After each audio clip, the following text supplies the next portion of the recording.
আমার নবীর কাছে এক বিবি জান আসলো, এসে বলছে, ইয়া রাসূলুল্লাহ, আপনাকে সবসময় এক কাপড়ই দেখি, কখনো কি অন্যরকম জামা পড়তে ইচ্ছা করে না? আমার নবী মুচকি হাসি দিয়ে বলতেছেন, আমার এই এক কাপড়ই ভালো লাগে। সুবহানাল্লাহ।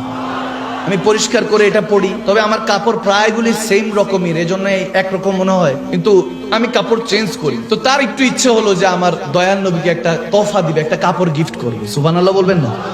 আজকে আস্তে আস্তে একজন আমাকে চশমা গিফট করলো, কোটি গিফট করলো, শায়েখ আপনাকে দিলাম। তাকে যখন দেখছিলাম, সে যখন তোহফা দিল, তখন আমার এই হাদিসটা মনে পড়ছে। সাদ রাদিয়াল্লাহু তাআলা বর্ণনা করছেন, ওই খাতুনটা, ওই মাটা নবীজির জন্য হাতে চমৎকার ওই সময় যত সুন্দর হয় সাদা একটা পোশাক তৈরি করে এসে আমার দয়াল নবীকে দিলেন, একটা থালার মধ্যে দিলেন। তো নবীজি যখন দেখলেন খুশি হলেন, বলতেছে কি করব, এটা পরে পড়লে হবে?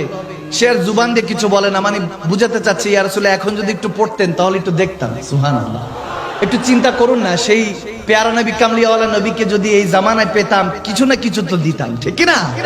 হয়তোবা জানটা কম হয়ে যেত, তারপরও যতটুকু পারতাম অতটুকু করার চেষ্টা করতাম। তো যখন ওই খাতুন, ওই মাটা যখন তোহফাটা পেশ করলেন, আমার নবী বলেন, ঠিক আছে, ইন্তজার করো। ভিতরে গেলেন, গায়বান শরীফ জামাটা চেঞ্জ করে এসে দাঁড়ালেন। খাতুনটা খুশি, ওই মাটা খুশির চোটে চোখ দিয়ে পানি চলে আসলো। তো চোখ দিয়ে পানি পড়তেছে একটার পরে আমার নবী বলছে, খুশি তো? ইয়া রাসূলুল্লাহ, বাস আলহামদুলিল্লাহ। খুশি হয়ে তখন চলে গেলেন। তো পাশেই আব্দুর রহমান বিন আউফ রাদিয়াল্লাহু তাআলা দাঁড়িয়ে আছেন।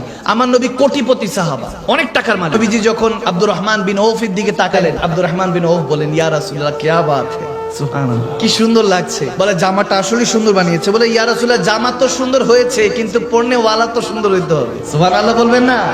বলে, এমন একটা সৌন্দর্য জামাটা লাগছে, কারণ আপনি পড়েছেন, এখন এটা আরো বেশি দামি হয়ে গিয়েছে, কারণ আপনি যেখানে চলে যান আরশো চুমু খেতে চায় আপনার জুতা মোবারকে, আর আমরা তো কিছুই না। ইয়া রাসূলুল্লাহ, আপনাকে বেশি সুন্দর লাগছে। আব্দুর রহমান বিন আউফ এমন ভাবে বলছেন, আমার নবী বলতেছে, তোর পছন্দ হলে আমি তোকে খুলে দিয়ে দিই। তখন বলছি, ইয়া রাসূলুল্লাহ, আপনার কারণ, আপনার দয়া, অথচ কোটিপতি সাহাবা। নবীজি বলেন, আচ্ছা ঠিক আছে, দাঁড়াও। ভিতর থেকে আবার নবীজি কুর্তাটা খুলে, নতুন জামাটা মাত্র যেটা পেয়েছেন এটা খুলে আব্দুর রহমান বিন আউফকে দিয়ে দিলেন। সুবহানাল্লাহ। আমার নবী যখন দিচ্ছিলেন, মজার কথা এখানে হাদিসে এরকম, আমার নবী বলেন, যে এসেছিল আমাকে এই তোহফাটা দিয়েছে সেও রাজি থাক, তুই চেয়েছিস তুইও রাজি থাক। সুবহানাল্লাহ। দুজনেই রাজি থাক। আমার কত কত ইমানরা বলেন, সব চাহতে হ্যায় রাজাই ইলাহি আর খুদা চাহতা হ্যায় রাজাই মুহাম্মদ। সবাই চায় আল্লাহকে রাজি করতে, আল্লাহ চান আমার হুজুরকে রাজি করতে। সুবহানাল্লাহ। যখন এরকম হলো, তখন আব্দুর রহমান বিন আউফ রাদিয়াল্লাহু তাআলা হেঁটে যাচ্ছেন, জামাটা নিয়ে যাচ্ছেন, সবাই কটু কথা শোনাচ্ছে যে আপনি না নিলেও পারতেন, কেন নিয়েছেন? তিনি তখন সবাই দিকে মুচকি হাসি দিয়ে বলছে, এই ভাইরা, সাহাবারা, আপনি কি মনে করেছেন আমি বিয়েতে পরবো, কোনো অলিমাতে পরবো, কোনো ফাংশনে পরবো? না না, আমার নবী জিসম মুবারকের সাথে জামা লেগেছে। আরে তুমি জানো না আমার নবীর শান কত উঁচা?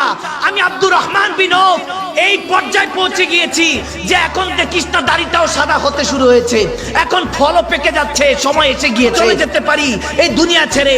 আল্লাহর কাছে কিছু না কিছু তো দেখাতে হবে। উহুদে শামিল হয়েছি, বদরে শামিল হয়েছি, শহীদ হই না, আমার কোনো আমল মনে হয় না আল্লাহ পছন্দ করবে। এই জন্য হুজুর যখন জিজ্ঞেস করছে আমার আকা যে আব্দুর রহমান বিন আউফ পছন্দ হয়েছে, খুলে দিয়ে দিব, মানার করি নাই, যে চলে তো যাব, যেতে যেতে আমি ওয়াসিয়ত করে যাব পরিবারের কাছে, যখন আমি সোয়াবি মৃত্যুর বিছানায় শুয়ে যাব, কবরে আমাকে রাখার সাথে আমার নবীর কাপড়টা আমার সাথে পাঠিয়ে দিস। আল্লাহ। সাহাবারা মুচকি হাসি শুরু করলেন, কেউ কান্না করতে শুরু করলেন। আল্লাহ আল্লাহ। তখন আব্দুর রহমান বিন আউফ বলতেছেন, জামাটা নিয়ে যাব কবরে, আমার নবীর সাথে তো কবরে দেখা হবে আবার। সুবহানাল্লাহ।